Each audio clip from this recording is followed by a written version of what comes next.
I am Rebecca from ChemKnits, and tonight we're gonna dye the mystery bonus colorway for the 2025 Spring Mini Skein mini series. Tonight's video does not focus on mini skeins of yarn at all. We're gonna be dyeing 100-gram skeins of yarn. But I'm still going to be playing around with a lot of different fiber types and a lot of different yarn bases. And so I want to make sure that the colorway I create tonight is going to work well both on bare yarn that starts out as a complete blank canvas, bare yarn that may have some neon neps that are fluorescent, and yarn that may have some black and white barber pulling on one of the strands. Now I have an idea in my head of what I want to create. But we're gonna start tonight by doing a bit of a prototype before we dive in onto all of our different yarn bases. Today I'm gonna start with 4 prototype skeins. And even though I'm planning to mix up enough dye to dye multiple colorways, we're only gonna dye 4 right now of the 30 plus I need to dye of this colorway. And so here we have Knit Pick Stroll, 75% superwash merino, 25% nylon, and Swish, which is 100% superwash merino wool. Now, the reason why doing prototypes like this on some of the yarn bases that I have the most of is prudent, is that what if I want to adjust the proportions of some of the colors? What if I want to decrease the intensity of the main color? What if it bleeds too much? What if I want to increase it a little bit? And so starting with a smaller batch on one day can sometimes be really helpful for getting the results that you want. Sometimes these zip ties that I use that start out as white can get brittle and break, and sometimes they can cause a little bit of color transfer. But I like to use these super dark ones for resists because we're going to over dye it anyway, and any color transfer I've seen is usually pastel and isn't going to be a problem for the colorway I want to create for today. I've added 1 zip tie just to be a tie onto the yarn, and now I'm going to come in. And I'm not going to worry about things being perfectly evenly spaced, but I'm going to add 2 zip ties really tight here in the middle. The purpose of adding these zip ties is to create a resist. With the ties really tight on the yarn, it's going to be really hard for the dye that I add for the main color to access that area, leaving us a section of white that then I can dye with another color. Now, I do this a lot with zip ties, but you definitely do not need to use zip ties. This is something that you could do with, goodness, you could do it with yarn, with thread, anything that can pull it tight. And you've also seen me do resists by twisting yarn on itself. Gosh, you could even tie the yarn in a knot, like so. We could do something like that sometime. Let me know if I need to do that. But the thing I like about zip ties is that they're really easy to put on, and they're also really easy to remove in the end. Now, what I've found from experience is that most of the area that'll be white is the area directly under the zip ties. But sometimes the yarn that's in the center over here will get a little bit less dye in there as well. So now let me quickly add zip ties in a similar way to those other 3 skeins for our prototype. I like adding the zip ties onto the yarn while the yarn is dry because I find that to be a little easier. But what I don't want to do now is go add this yarn directly to a dye bath with dye in it, because if I do, the dry yarn is going to soak up that liquid and pull that liquid. It's more likely it'll pull it into our resist areas. So we're going to go ahead and pre-soak this yarn for 30 minutes or so, and some water in potentially in these little areas will add more resist to our yarn and helping us get some variation in the intensity of the main color we're going to add. And so speaking of main color, let's go take a look at our dyes, talk about the color plan, and make some dye stocks. Our main colorway today is going to be Dharma Acid Dyes Extreme Blue. And then I want to pair it with some fluorescent colors. So I pulled Radioactive, Fluorescent Lemon, and Fluorescent Fuchsia. And those are the three colors I want to use on our resists. Now, eventually, I'm going to be making a dye stock of the extreme blue, but for the prototype, I'm only going to measure out the total amount of dye that we need. And my plan, based on an older project, is to start with the extreme blue at a 0.5% depth of shade. I put on my deluxe rubber respirator mask, safety glasses, and gloves, and measured out 2 grams of the extreme blue dye. So we'll have a ½ gram of this color total per 100 grams of yarn.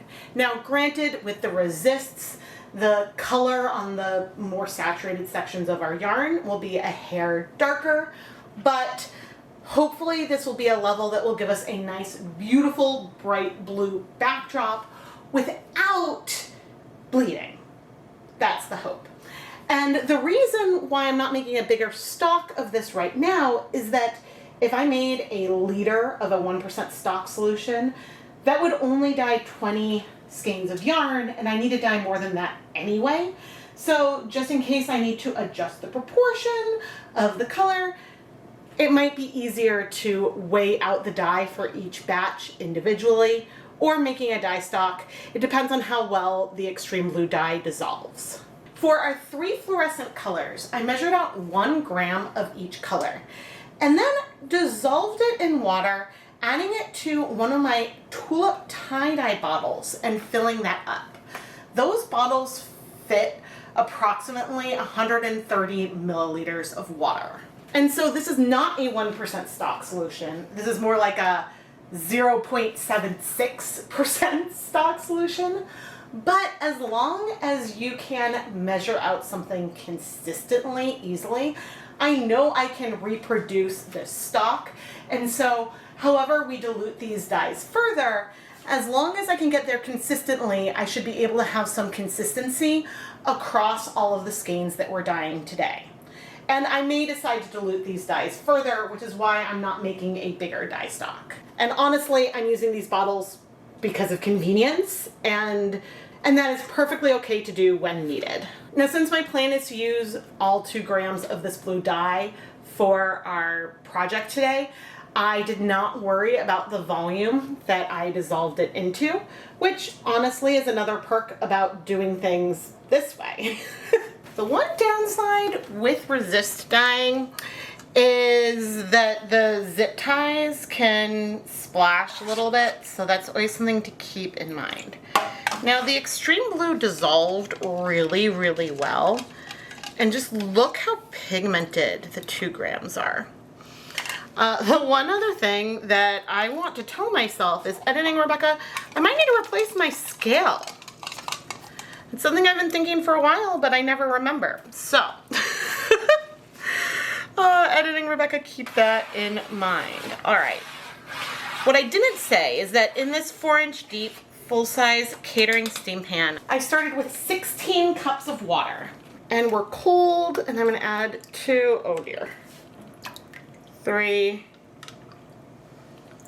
4. This is why I said oh dear, because we got a little splash. Not too bad, but I considered starting with no acid, but I think that this will help. Now, I have to think how I'm gonna do this with the yarn. I think I'm gonna remove the yarn from the Presoak, squeeze out most, and just set it here on the counter. So one of the things I was debating was how to add the yarn into the pan in the least messy way possible. So, and also trying to keep everything very consistent. Oh, this blue is gorgeous. Now, when I'm pressing on things, I'm trying to focus on the yarn that isn't by the resists, because I don't want to force the dye through. But this color is gorgeous. Okay, we are gonna need to add both more acid and a little bit more water, but I think we'll do that over at the stove. I originally set things up on the counter because then I could be like along the long side. Let's do 1, 2, 3, 4, 5 tablespoons of white vinegar and just 4 more cups of water to bring us to 20 cups total. Okay, so we have 7 tablespoons of vinegar in here so far. And I'll add 1 more to bring it to an even 8. Okay, I've not yet turned on the heat. We may not bother starting cold next time. It all depends on just how quickly it seems like these colors strike. But this background color is doing what I want it to do, and so that has me very happy. I'm going to turn on the heat. Now, this is something that I could conceivably cold process, just because of the amount of yarn I'm going to want to dye. But I think I'm more likely to try to reuse the same dye bath over and over, and we'll see how it goes. I'm going to go ahead and set a timer, I think for 30 minutes. I have the heat on medium. And then we'll come and check in, and I'll keep an eye on the water volume and everything as we wait. It's been 25 minutes. It doesn't matter for things to get like a full 30 minutes of heat like I sometimes want, mainly because we're going to be heating this yarn again when we go to add the next colors. So now I want to very carefully remove the yarn, and if the zip tie is hot, just holding it above the water for a little bit can help. There we go. And we're going to try to remove as much of the water as I can. I always recommend wearing safety glasses, but I especially recommend when you're dealing with zip ties because there's just a little more opportunity for water to fling. But now I'm going to remove the last 3. There's a tiny hint of color left in the dye bath, but really it's not that much color. And as for the yarn, I'm going to let things cool, but you can already see a gorgeous resist mark right there. I'm going to let it cool completely before we remove the resist marks, so that way I don't melt like my tablecloth or anything. And I'm going to go ahead and save this dye bath because I may reuse it tomorrow to dye our next round. Let's remove the resists, starting with this one that we can see poking through. Now, I also had a comment recently that said that all zip ties are removable or reusable. I mean, I guess all are removable if you cut them, but I wasn't sure that you could release other zip ties, but maybe, yeah, I have no idea how you do that. But anyway, these have a little tab, which means I can remove it and reuse it. And we have a beautiful section of white here. Yes, there's some blue speckles, but so fun. There's still a fair amount of liquid in here because it's a little harder to squeeze things out. There we have a bigger gap between them, but still a beautiful white patch. I guess it's a little harder to squeeze out all of the liquid when the zip ties are still on. But I can take this back over to the dye pot if I need to and squeeze out some of that liquid. So that way we're going to be able to apply color to our 6 little sections here. As I remove the zip ties from the rest of our prototype, I hope that you can notice how our blue is not perfectly solid. There are darker areas and lighter areas, but it's the overall tone that has me so excited. Maybe I could have gone for double the dye here and made this blue even more intense, but especially when I'm going to be dyeing a lot of something, I worry about having to do a ton of washing on the back end. So I'm really happy because I wanted a color that felt more bright than dark, and this is a very vibrant blue color. I'm going to dilute the neon colors by adding the neon dye to the bottom of this circle, which is on all the jars, and then filling the rest up with water. And again, I could probably go through, calculate how many milliliters of water go to there, but as long as I'm consistent, then we're good. And it can be reproducible. Now it's time to start applying the dyes. And I have some choices here in the order that I could do. But I think what I'm gonna do is something like pink, green, yellow, pink, green, yellow. Each color will be between the other two. And so therefore the order that I go for the colors isn't gonna really matter, because if you flip the yarn, it's the opposite way. Everything is gonna work really nicely. Let's start with our yellow. There we go.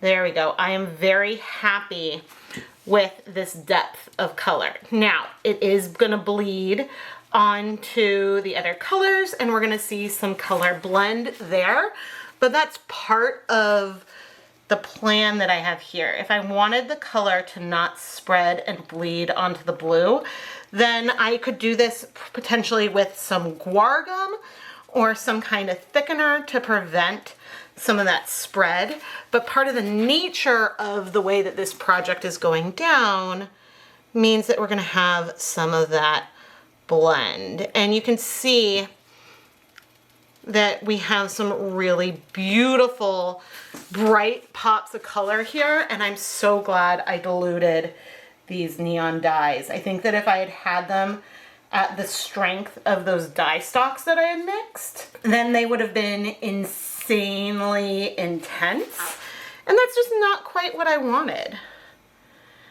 Yeah, and so I'm hoping that these colors are gonna evoke like pool toys, maybe like an aquarium rocks. Oh my gosh, it is sort of evoking aquarium rocks a little bit. But mostly I was thinking about like diving sticks that my kids have that they play in the pool with. And I love it. I absolutely love it. Now I'm gonna need to flip these sections over to apply dye to the other side, but you can see that the colors went through pretty darn well. Now I debated about which colors to use for this project. I considered using a purple instead of the green, but I'm really happy with the way this has gone. And the whole point is that it's not supposed to be perfect. I mean, if I see a little bit of white over there, I will bring it over and try to add some pink. So I'm trying to get coverage, but again, it's not about perfection. Sometimes you want to be really precise, but this is not one of those times when I'm aiming for precision. I wanted colors that would layer really, really beautifully with our blue, and we have that. You know, this almost looks like a life-saving ring too, with the like stripes. Okay, but now we need to go and start steam setting. And the way I'm gonna do this is by setting our yarn up like this, so that way those colors aren't touching each other. And oh, I almost forgot. I'm adding a little bit of acid onto these neon colors. I'm gonna flip over and do the other parts as well. This is just straight white vinegar. And the reason why I am doing this is because we were in a dye bath with acid, but because of how things were added in, there may not be as much vinegar on those white areas, and these fluorescent colors can pack a punch. So that's why I'm doing things that way. And now into the steamer basket we go. And I can wipe down the counter and we can go for the next color. I could use a yarn mop from this, especially because after dyeing a lot, we may have some pigment, but there's really not much there. So I'm not gonna worry about it. I just wanted to quickly show how I have it in the steamer basket. And then when I have more, I'll layer those colors on top. And yes, we could get some transfer onto the various blues, but I'm not that worried about it. The nice thing is that this part will go pretty quickly, and so I'm very, very happy. I thought of one downside of how I mixed up the diluted neon colors as I started working on the rest. And that is that I'm going to need one of them to be completely empty for me to mix more of the color at the same dilution. And so one way I can get around that a little bit is by putting what's left in one of these containers into a cup and then setting it up, and then as that empties, adding that bit back in, which is probably what I would do. But sometimes there are downsides to not having measured in another container, but ultimately I think that years of working with these dyes gave me a really good gut feeling of how I wanted to play with them proportionally, and that's making me so happy. It has been 30 minutes, and now we can start removing the yarn carefully. Oh, some of that yellow spread. But again, I picked these colors knowing that I could overshoot them, and that would give us some purple tones, some more green tones, maybe even some teal tones, and that would be just fine. The whole thing is so pretty. It is not always that things turn out the way they were on yarn, the way they were in my head, but I am thrilled. One thing I am curious about, I don't see any color down in the steamer basket, which is really, really good, because that makes it more likely that our color is all in the yarn, which I need to let cool completely so we can wash it. I adore this yarn so much. I don't usually do resists with bright. I know I have a whole bright on bright video that I did at one point, but overall, most of the time as I add some dish soap, most of the time I do resist type projects, I'm doing a dark color like a black or a burgundy. And let's see. All right, I see like the tiniest hint of blue, which is, a part of me wants to say it's perfect. It's not perfect to see any color in, but that's barely anything, and so that is wonderful. I think that extreme blue may have been the result of bleeding I had in a speckled colorway last Hanukkah, 2024 Hanukkah, and so I mitigated that by diluting it more. And so part of me wants to, at some point, and editing, Rebecca's gonna write this down, but part of me at some point wants to try a version of this colorway where I use a 1% depth of shade of the blue and I do the other colors at full strength. And by full strength, I mean I put on that 1% depth of shade to make them as punchy as I can. I mean, wait, where? Because it's funny, right now the green and the yellow are really, really subtle in comparison. And I don't think that this is because I'm adding a little bit more light. I do feel like they're different. I don't know if we saw any blue bleed per se. They felt more different before I washed it, and it's not a bad thing for it to be so similar.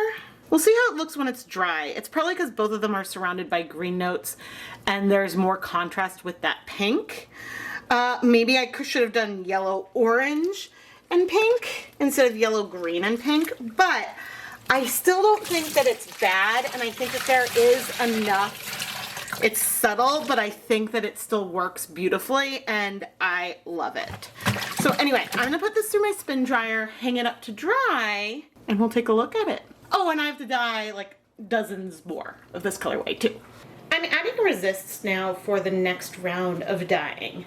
And in addition to the yarn bases I've shown already, we have some neon Neps yarn from Wool to Dye For that is 85% superwash merino wool, 15% neon Donegal Neps, which is a base that I love, and these neon Neps are gonna pop so nicely against the blue. There's also a, quote, zebra yarn base that has no zebra fiber, but it does have some black and white barber pole striping to it. This yarn is 80% superwash merino, 20% nylon. It's a 2-ply yarn where one of the plies is variegated black and white, and that's what gives us that striping look to the yarn base. And then finally, there is Knit Picks Twill Worsted, which is a high twist 100% superwash merino wool yarn. If you want to learn more about any of the yarn bases, I do have links and affiliate links down in the video description, and I may earn a commission if you make a purchase through one of my affiliate links. I pre-soaked all of this yarn off camera and mixed up some more of our extreme blue dye. For the next two examples, I'm measuring out just 2 grams of dye, dissolving it like we did for the prototype, but then I'll make a dye stock for everything else I'll be dyeing off camera. To dye the blue layer on these yarns, I have 2 slightly different variations. On one of the sets, I'm using the dyebath that I had used last night, adding our 2 grams of blue dye and then adding the 400 grams of yarn that I had pre-soaked. And we got pretty good coverage on here. It's possible it's going to be more tonal than what we have in our other situations, but I'm feeling optimistic. In the second pan, I started fresh with 20 cups of water, the 2 grams of dye, and no acid before adding the yarn. And honestly, it felt very similar to me than the other pan. I feel like I was able to get good coverage. Which makes sense because this was the setup that I had originally. And then after adding the yarn, I added the 8 tablespoons of white vinegar. Now, I don't know quite what's going to happen for the next round after this one because our dye baths are going to be warm and already have acid. So I'm going to need to think about that and how I'm going to manage that. I waited about 20 minutes and the dye bath was still warm but not as hot. And then I added in our stock solution, rinsed it out with water, and when I added the yarn, I think I'll be able to get pretty good coverage. I don't know if waiting 20 minutes for things to cool off is super important, but timeline-wise with what I was dyeing, that is what ended up working out. And so fingers crossed I continue to get coverage. But if the blues ever strike a little too quickly, I can always add a little bit more dye if needed on some of the areas. It's possible that some of these may be a little bit more tonal than some of the others, but things look good from adding the yarn into the pan. And they also looked good when I removed it. After removing the yarn from the dye baths, I did set it aside to cool. Maybe not completely, but enough so that way I could remove those resist zip ties, exposing the white areas. So then we could bring in our neon pink, yellow, and green dyes to start painting those white sections again. And I did observe when washing the yarn yesterday that the neon green and yellow look very similar after heat setting. And I've seen this in the past that at lower depths of shade, radioactive looks a lot like fluorescent lemon because it is a very yellow-green to begin with to give us that fun fluorescence. There is still a difference after they're dry, but I thought it was worth pointing out how the difference between the 2 colors is greater when the yarn is wet before things have been heat set. And I don't have a full reason for that, but I can say anecdotally that our fluorescent lemon looks less neon, less highlighter yellow and more yellow before heat setting. And similarly, radioactive looks a little bit more acidic, a less neon fluorescent color, again before the heat setting. And so I think that there is a bit of a transformation that happens there. But anyway, I took all of this yarn and steam set it for 30 minutes and washed it off camera. Here are our prototypes, and yes, we have variety in the amount of blue, but we have a lot of consistency here as well.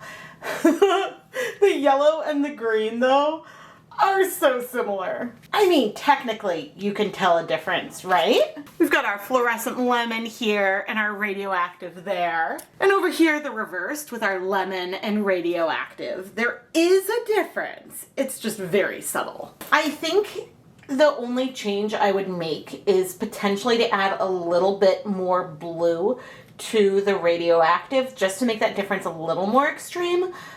But I love the pool party vibes that we have here. The favorite swim shirts I have for the kids are like a neon, I don't know if it's green or yellow, so that's fitting. But let's bring in the black light. Oh, the glow. The glow is so good. I mean, it's very bright in here, but when I turn on the black light, you can see the glow, especially of the radioactive and lemon. We'll come a little closer on a section. There's definitely fluorescence in that pink as well. It's just yellow is brighter than pink, and so it shows up that much more, even when it's mixed in with the green. I don't think that the yellow has the same issues that a pink has. When you mix a fluorescent pink with blue, it starts to quench the fluorescence a little more. Or maybe, wait, maybe it's the colorless fluorescent that's in black light blue. I might be misremembering. But it's way harder to get a fluorescent purple than it is to get a fluorescent green. And I mean, it helps that the yellow is bright. Here are two of the other yarn bases that I wanted to take a closer look at before laying out all the yarn. On the left, we have the Neon Neps DK, and on the right, we have our Zebra Sock. I do feel like in both of these circumstances, the fluorescent pink is a little lighter. I wonder if this is near the end when I was running low. But under the black light, this is so cool. I'm never gonna get tired of those neon neps. Oh, let's zoom in on each. Look at the neon neps with the pink fluorescence. Or even on the yellow. I'm not sure, I think because it's a little blown out, you don't, on camera, maybe those orange neps aren't showing up as much as they are in person, but it's really cool. Part of the reason why I picked the colors I did were so that it would complement these neon neps. I do also want to highlight the black and white stripe in the zebra and how that is definitely not fluorescent. And you can see that barber pulling through there, which is just a really fun pop. I know black lights aren't something that come up that often in real life, but it brings me a lot of joy. You can actually get mini skeins in the Neo multicolored net fingering weight yarn, but it was sold out before I started the SMSMS this year. Otherwise, I would have had some of that available and dyed some of our colorways on that to look at a bunch of different types of colors with the neon neps. But let me go lay out all the yarn now, or almost all. As I was laying out all the yarn, I noticed some evidence of color transfer onto the blue, and I don't think that that's a drip. I think that that is from when I put things in the steamer basket. Now, the way to avoid this would be to use plastic wrap to wrap up the yarn before steaming it. But I didn't want to do that, and honestly, because those tones are elsewhere in the yarn as well, it's not a huge problem to me, but I want to point it out because overall, I've seen surprisingly little transfer like that. Maybe in some areas like here, but that's probably the result of like a drip of the pink getting on the yellow section. So I think that it's worth pointing out that there was at least some transfer in some circumstances, but otherwise not very much. One thing that I think is really fun that was completely unintentional, but look at the way the pinks are pooling. We have almost this square in the middle here, which again was completely not intentional from the way I laid it out. The next thing I want to point out is that some of the yarns are a little bit less saturated in the blue, and some are more. And of the more, consistently, the twill worsted has more blue than the other yarns. And so I don't know if it absorbed more of the color a little faster or what, but I just wanted to point that out.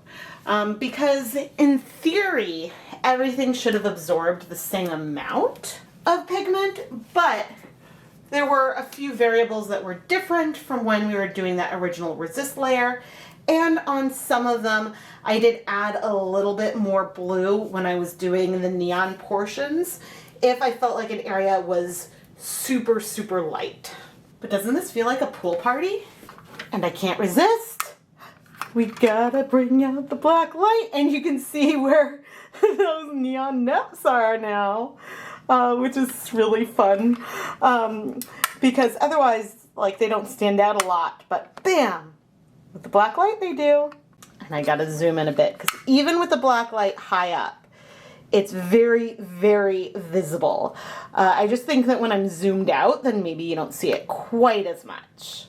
If I really wanted to have more consistency with the blue base, the best way to control for that would be to only dye a set of the same yarn base in the same basket.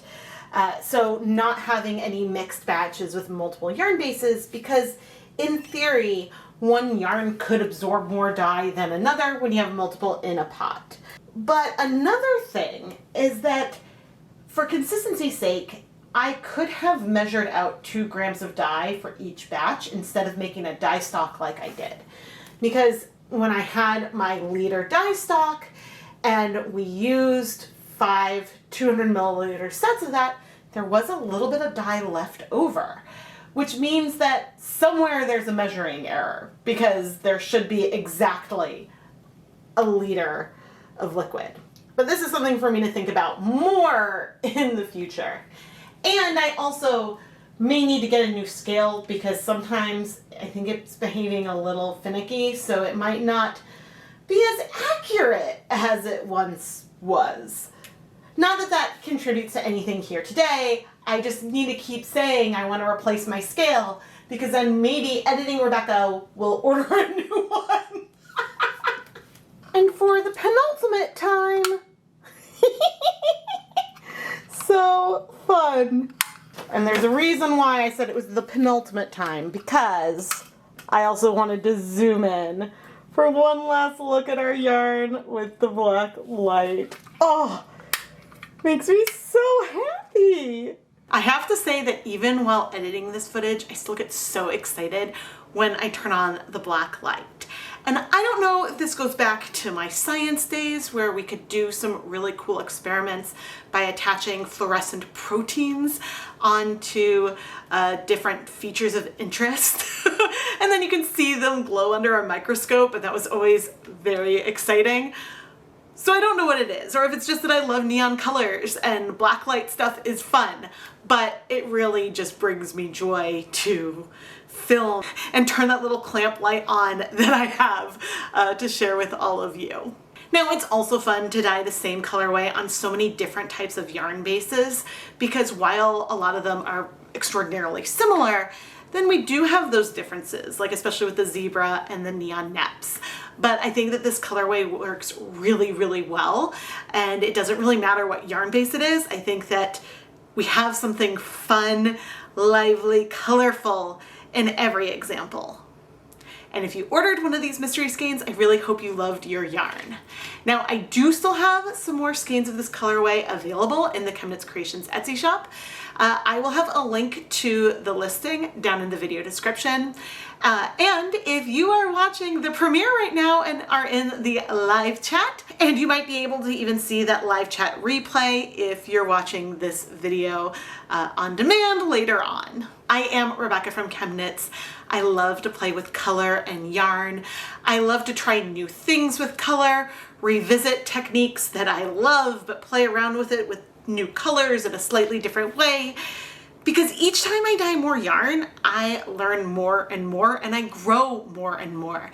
And I feel that evolution both in the actual yarn that I've dyed, but then also in the videos that I've created. And so I really hope that you have been enjoying this whole journey that I've been on for over 1,000 videos.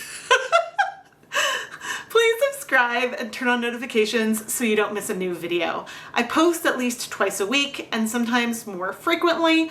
We're having more short form content come out in between the long form video tutorials. And I know shorts aren't everyone's favorite thing, but these shorts really do help the channel grow and have more people help find the content.